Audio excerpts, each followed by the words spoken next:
ನಿಮ್ಮದೇ ಹೇಳಿಕೆಯಿಂದ ಎರಡು ಚಿಕ್ಕ ಪ್ರಶ್ನೆಗಳು ಸರ್. ಒಂದು, ನೀವು ಸ್ಟ್ರೇಟ್ ಆಫ್ ಹಾರ್ಮುಜ್ ನ ದಾಟ್ಕೊಂಡು 2-3 ಶಿಪ್ಗಳು ಬಂತು, ಅದನ್ನ ದೊಡ್ಡ ವಿಜಯ ಅಲ್ಲ ಅನ್ನೋ ರೀತಿಯಲ್ಲಿ ನೀವು ಹೇಳಿದ್ರಿ. ಬಟ್ ಸ್ಟ್ರೇಟ್ ಆಫ್ ಹಾರ್ಮುಜ್ ನಲ್ಲಿ ಕಂಡೀಷನ್ ಹೇಗಿದೆ, ಬೇರೆ ದೇಶಗಳ ಶಿಪ್ಗಳು ಯಾವ್ಯಾವ ಪೊಸಿಷನ್ ಅಲ್ಲಿ ಇದೆ ಅನ್ನೋದನ್ನ ಅರ್ಥ ಮಾಡ್ಕೊಂಡು ಹಿಂಗೆ ಹೇಳ್ತಿದ್ದೀರಾ ಇಲ್ವಾ ಅನ್ನೋದು ಒಂದನೇ ಪ್ರಶ್ನೆ. ಎರಡನೆಯದು, ನೀವು ಹೇಳ್ತಾ ಇದ್ರಿ ಯುದ್ಧ ನಡೆಯುತ್ತೆ ನಡೆಯಲ್ವಾ ಅನ್ನೋದು ಗೊತ್ತಿರ್ಲಿಲ್ವಾ, ಗೊತ್ತಿತ್ತು. ಇದು ಎಫೆಕ್ಟ್ ಆಗುತ್ತೆ ಆಗಲ್ವಾ ಅನ್ನೋದು ಗೊತ್ತಿರ್ಲಿಲ್ವಾ, ಗೊತ್ತಿತ್ತು. ಅದೇ ಪ್ರಶ್ನೆ ನಾನು ಕೇಳ್ತೀನಿ, ವಿರೋಧ ಪಕ್ಷದಲ್ಲಿರುವ ಕಾಂಗ್ರೆಸ್ ಕೂಡ ದೇಶ ಆಳಿರುವ ಪಕ್ಷ ಸರ್. ಈ ಪಕ್ಷಕ್ಕೆ ಗೊತ್ತಿರ್ಲಿಲ್ವಾ ಯುದ್ಧ ಆಗುತ್ತೆ ಅಂತ? ಗೊತ್ತಿತ್ತು. ಇದಕ್ಕೆ ಸೊಲ್ಯೂಷನ್ಗಳನ್ನ ಕೊಡುವ ದಾಯಿತ್ವ ವಿರೋಧ ಪಕ್ಷಕ್ಕೂ ಇದೆ ಅನ್ನೋದು ಗೊತ್ತಿರ್ಲಿಲ್ವಾ? ಗೊತ್ತಿತ್ತು.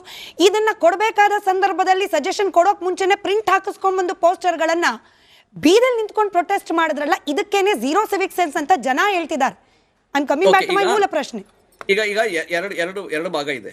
ಒಂದು, ಸರ್ಕಾರ ಜೊತೆಯಾಗಿ ನಿಂತ್ಕೊಂಡು ಸರ್ಕಾರಕ್ಕೆ ಸಲಹೆ ಸಹಕಾರ ಕೊಡುವಂಥದ್ದು, ಸರ್ಕಾರದ ಚರ್ಚೆಗಳಲ್ಲಿ ಅವ್ರನ್ನ ಭಾಗಿಯಾಗೋ ರೀತಿ ಮಾಡಿ ಪಾರ್ಲಿಮೆಂಟ್ ಮುಖಾಂತರ ಒಂದು ಮಾಹಿತಿ ಕೊಟ್ಟು ಅದನ್ನ ಕೊಡುವಂಥದ್ದು ಒಂದು ಭಾಗ. ಎರಡನೇ ಭಾಗ, ಕೇಂದ್ರ ಸರ್ಕಾರದ ಲೋಪದೋಷಗಳನ್ನ, ಅದರ ವೈಫಲ್ಯವನ್ನ ಪ್ರೊಟೆಸ್ಟ್ ಮಾಡುವಂಥದ್ದು. ಪ್ರೊಟೆಸ್ಟ್ ಅನ್ನ ನಾವು ಮಾಡ್ತೀವಿ.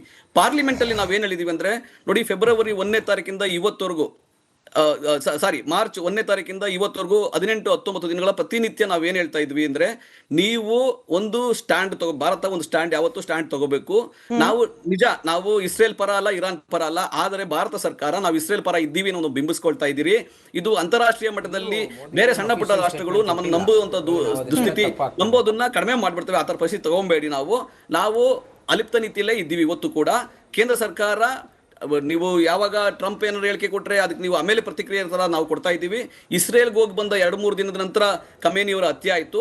ಇದೆಲ್ಲ ನಮ್ಗೆ ಗೊತ್ತಿರೋದ್ರಿಂದ ನೀವು ನೇರವಾಗಿ ಸ್ಪಷ್ಟವಾಗಿ ಮಾತಾಡಿ ಅಂತ ಪ್ರಧಾನಮಂತ್ರಿಗೆ ನಾವು ಸಲಹೆಗಳನ್ನ ಪ್ರತಿನಿತ್ಯ ಕೊಡ್ತಾ ಇದ್ದೀವಿ. ಅವರು ಸಲಹೆ ತಗೊಳ್ಳೋಕೆ ರೆಡಿ ಇಲ್ಲ, ಪಲಾಯನ ಮಾಡಕ್ ಮಾತ್ರ ರೆಡಿ ಇದ್ದಾರೆ. ಆದ್ರೆ ಅದು ನಮ್ಗೆ ಗೊತ್ತಿಲ್ಲ ಅವ್ರಿಗೆ ಏನು ಒತ್ತಡ ಇದೆ, ಅವ್ರಿಗೆ ಯಾಕೆ ಆತಂಕ ಇದೆ, ಯಾವ ಟ್ರಂಪ್ ಅವ್ರು ಯಾಕೆ ಕತ್ತಿ ಸಿಗ್ತಾ ಇದ್ದಾರೆ, ಆ ರೀತಿಯಾಗಿ ಪರಿಸ್ಥಿತಿ ಯಾಕೆ ನಮ್ಗೆ ಗೊತ್ತಾಗ್ತಾ ಇಲ್ಲ. ನಾವು ಟ್ರಂಪ್ಗಳಿಗೆ ಎದುರ್ಕೊಳ್ಬೇಕಾದ ಅಗತ್ಯ ಇಲ್ಲ ಭಾರತಕ್ಕೆ. ಭಾರತದ ವ್ಯಾಪಾರಕ್ಕಾಗ್ಲಿ, ಭಾರತದ ವಿದೇಶಾಂಗ ನೀತಿಕ್ಕಾಗ್ಲಿ ಟ್ರಂಪ್ನ ನೀವು ಮಾಡಿದ ತಪ್ಪು ಅಂತ ಹೇಳಿದ್ರೆ ಯಾವ ಪರಿಣಾಮನೂ ಬೀರೋದಿಲ್ಲ. ಅದು ಸ್ಪಷ್ಟ. ಆಮೇಲೆ PNG ಅನ್ನೋದು, ದೇಶದಲ್ಲಿ PNG ಅಂತಕ್ಕಂಥದ್ದು ಕೇವಲ 1,06,00,000 ಜನ ಮಾತ್ರ ಆಕ್ಟಿವ್ ಆಗಿ ಯೂಸ್ ಮಾಡ್ತಾ ಇದ್ದಾರೆ. 1,65,00,000 ಕನೆಕ್ಷನ್ಸ್ ಗಳಿದಾವೆ. ಇನ್ನು ಕೇಂದ್ರ ಸರ್ಕಾರದೇ ಪ್ಲಾನ್ ಇದೆ 2025 12 ಕೋಟಿ ಮಾಡಬೇಕಾಗಿತ್ತು PNG ಅಂತ. ಮುಂದಿನ 2034ಕ್ಕೆ ಪ್ಲಾನ್ ಇದೆ ಅವ್ರಿಗೆ 12 ಕೋಟಿ ಮಾಡಬೇಕು ಅಂತ. 2025 ಡಿಸೆಂಬರ್ಗೆ 4 ಕೋಟಿ ಮಾಡಬೇಕು ಅಂತಿತ್ತು, ಅದು ಮಾಡೋಕ್ಕಾಗಿಲ್ಲ. ಇದು ಆಲ್ಟರ್ನೇಟಿವ್ ನಮ್ಮ ಭಾರತದಲ್ಲಿ ಇದೆ. ಆದರೆ ನಾವು ಬೇರೆ ಯಾವ ದೇಶಗಳಿಂದ ನಾವು ತರಿಸ್ಕೋಬಹುದಾಗಿತ್ತು, ಯಾವ ದೇಶಗಳಿಂದ ನಾವು ಮಾತುಕತೆ ಆಗ್ಬೋದಾಗಿತ್ತು 20 ದಿವಸಗಳಿಂದ ಅಥವಾ 25 ದಿವಸಗಳಿಂದ. ಯಾವ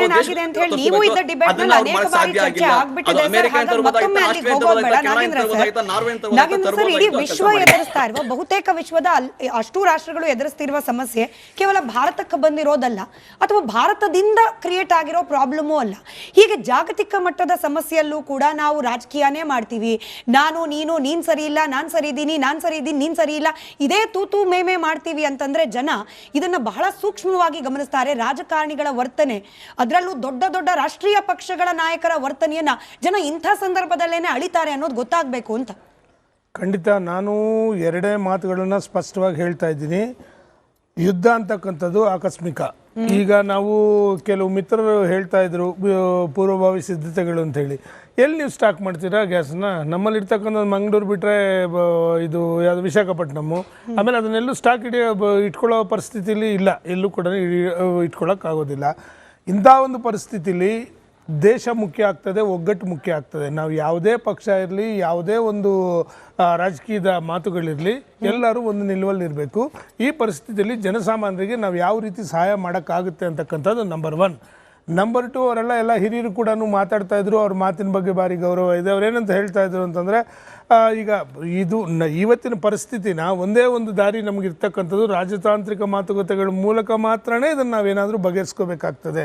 ಯಾರೂ ಕೂಡ ಬೇಜವಾಬ್ದಾರಿ ಹೇಳಿಕೆಗಳು ಕೊಟ್ಟು ಕೂಡಲೇ ಯುದ್ಧ ನಿಲ್ಲುತ್ತೆ ಅಂತಕ್ಕಂಥದ್ದಾಗಿದ್ದರೆ ಎಲ್ಲ ಹೇಳಿಕೆಗಳು ಕೊಡ್ಬೋದಾಗಿತ್ತು, ಅಥವಾ ಇವರು ಸಪೋರ್ಟ್ ಮಾಡ್ತೀವಿ ಅವರು ಸಪೋರ್ಟ್ ಮಾಡ್ತೀವಿ ಅಂದರೆ. ಇದೇ ಪರಿಸ್ಥಿತಿಯಲ್ಲಿ ಮನೆ ಕಾಂಗ್ರೆಸ್ ವಕ್ತಾರ ಹೇಳಬೇಕಾಗುತ್ತೆ, ಇದೇ ಪರಿಸ್ಥಿತಿಯಲ್ಲಿ ಕಾಂಗ್ರೆಸ್ ಪಕ್ಷ ಏನಾದರೂ ಆಡಳಿತದಲ್ಲಿದ್ದರೆ ಏನು ತೀರ್ಮಾನ ತಗೊತಾ ಇದ್ರು? ಇವರು ಇದೇ ತೀರ್ಮಾನ ತಗೋಬೇಕಾಗ್ತದೆ. ಮತ್ತು ತಾವು ಹೇಳ್ತಾ ಇದ್ರಿ, ಈಗ ನೋಡಿದ್ವಿ ವಿಶ್ವಮಟ್ಟದಲ್ಲಿಂದ ಮೇಡಮ್, ಸರಿಸುಮಾರು ಅಮೆರಿಕಾಗೆ 16.55% ಡೀಸೆಲ್ ಪೆಟ್ರೋಲ್ ಜಾಸ್ತಿ ಆಗಿದೆ ಅಮೆರಿಕಾದಲ್ಲಿ. ಆಸ್ಟ್ರೇಲಿಯಾದಲ್ಲಿ 18.23, ಜರ್ಮನಲ್ಲಿ 13.3, ಪಾಕಿಸ್ತಾನಲ್ಲಿ 24.49, ಕೆನಡಾದಲ್ಲಿ 28, ಕಾಂಬೋಡಿಯಾದಲ್ಲಿ 67.8, ಪಕ್ಕದಲ್ಲಿರ್ತಕ್ಕಂಥ ಶ್ರೀಲಂಕಾದಲ್ಲಿ ಲಿಮಿಟ್ ವಾರಕ್ಕೆ ಇಷ್ಟು ಅಂತ ತಗೋಬೇಕಾಗುತ್ತೆ. ನೇಪಾಳಲ್ಲಿ ಒಂದೊಂದು ಲೀಟ್ರು ಇದಕ್ಕೆ ಒಂದು ಗ್ಯಾಸ್ಗೆ 15 ರೂಪಾಯಿ, ಡೀಸೆಲ್ಗೆ 10 ರೂಪಾಯಿ, ಪೆಟ್ರೋಲ್ಗೆ 10 ರೂಪಾಯಿ ಜಾಸ್ತಿ. ಇದು ತಾವು ಹೇಳಿದ್ದು ಒಳ್ಳೆ ಮಾತನ್ನು ಹೇಳಿದ್ರಿ. ವಿಶ್ವಮಟ್ಟದಲ್ಲಿ ಆಗ್ತಾ ಇರ್ತಕ್ಕಂಥದ್ದು ನಂಬರ್ 1. ನಂಬರ್ 2, ನಮಗೆ ಬರಬೇಕಾಗಿರ್ತಕ್ಕಂಥ 22 ಹಡಗುಗಳಿಗೂ ಕೂಡ ಸೇಫ್ ಆಗಿದ್ದಾವೆ. ಅದರಲ್ಲಿರ್ತಕ್ಕಂಥ 611 ಜನ ನಮ್ಮ ಭಾರತೀಯ ಸಿಬ್ಬಂದಿ ಏನಿದೆ ಅವರು ಸೇಫ್ ಆಗಿದ್ದಾರೆ. ಯಾವುದೇ ಕಾರಣಕ್ಕೂ ತೊಂದರೆ ಆಗಿಲ್ಲ. ಸರಿಸುಮಾರಲ್ಲಿ 1,000 ಹಡಗುಗಳಿದೆ. ದಯವಿಟ್ಟು ಅವ್ರ ಮನೆ ಕಾಂಗ್ರೆಸ್ ಹೋಗ್ತಾ ತಿಳ್ಕೊಳ್ಳಿ. ಎಕ್ಸ್ಕ್ಲೂಸಿವ್ ಆಗಿ ರಿಪಬ್ಲಿಕ್ ಲಭ್ಯವಾಗಿತ್ತು. ಇವತ್ತಿನ ಲೇಟೆಸ್ಟ್ ದೃಶ್ಯಗಳು ಸ್ಟ್ರೇಟ್ ಆಫ್ ಹಾರ್ಮುಜ್, ಅದನ್ನ ಸ್ಕ್ರೀನ್ ಕೆಳಗಡೆ ಗಮನಿಸ್ತಾ ಇದ್ರಿ.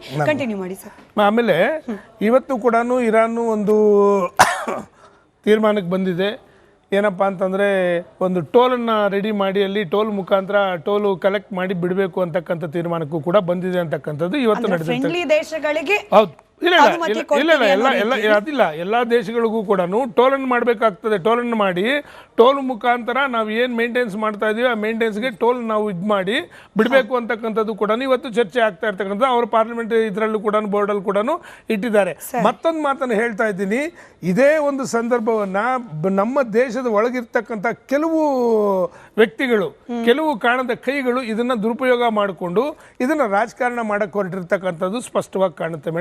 ಮೇಡಮ್ ನೋಡಿ, ಇವತ್ತು ಮನೆಗಳಲ್ಲಿ ಸಾಕಷ್ಟು ನನಗೆ ಗೊತ್ತಿರೋ ಪ್ರಕಾರ ಎಲ್ಲ ಕಡೆನೂ ಮ್ಯಾಕ್ಸಿಮಮ್ ಆಗಿ ಗ್ಯಾಸು ಸಪ್ಲೈ ಆಗ್ತಾ ಇರ್ತಕ್ಕಂಥದ್ದು ಒಂದು. ಎರಡನೇದು, ಈ ಕೆಲವು ಇಂಥ ಹೇಳಿಕೆಗಳು, ಕೆಲವು ಬೇಜವಾಬ್ದಾರಿ ಹೇಳಿಕೆಗಳಿಂದ ಮನೇಲಿ ಗ್ಯಾಸ್ ಇದ್ರೂ ಕೂಡ ಸ್ಟಾಕ್ ಮಾಡ್ಕೋಬೇಕು ಅಂತೇಳಿ ಕ್ಯೂಗಟ್ಟಲೆ ನಿಂತ್ಕೊಂಡಿರ್ತಕ್ಕಂಥ ಆತಂಕ ಸೃಷ್ಟಿ ಆಗಿರ್ತಕ್ಕಂಥದ್ದು ಕೂಡ ಒಂದು. ಎರಡನೇದು, ಕೆಲವು ಜನ ಹೇಳಿಕೆಗಳು ಕೊಡ್ತಾ ಇದ್ದಾರೆ. ಯಾವ ಹೇಳಿಕೆ ಅಂದ್ರೆ ಮುಂದಿನ ದಿನಗಳಲ್ಲಿ ಏನಾದರೂ ಆಗ್ಬೋದು, ಮತ್ತೆ ಇನ್ನೊಂದು ಆಗುತ್ತೆ ಅಂತಂದರೆ ನಾವು ನುಗ್ಗರ ನಾವು ಎಲ್ಲ ಅಂತ ಇವತ್ತು ಮತ್ತೆ. ಆದರೆ ಒಂದು ಮಾತನ್ನು ಸ್ಪಷ್ಟವಾಗಿ ಹೇಳ್ತೀನಿ, ಏನಿವತ್ತು ಕತಾರಲ್ಲಿ ಆಗಿರ್ತಕ್ಕಂಥದ್ದು ರಸ್ಲಫಾನ್ ಏನು ಅದರ ಮೇಲೆ ಇವತ್ತು ದಾಳಿ ಮಾಡಿದ್ದಾರೆ.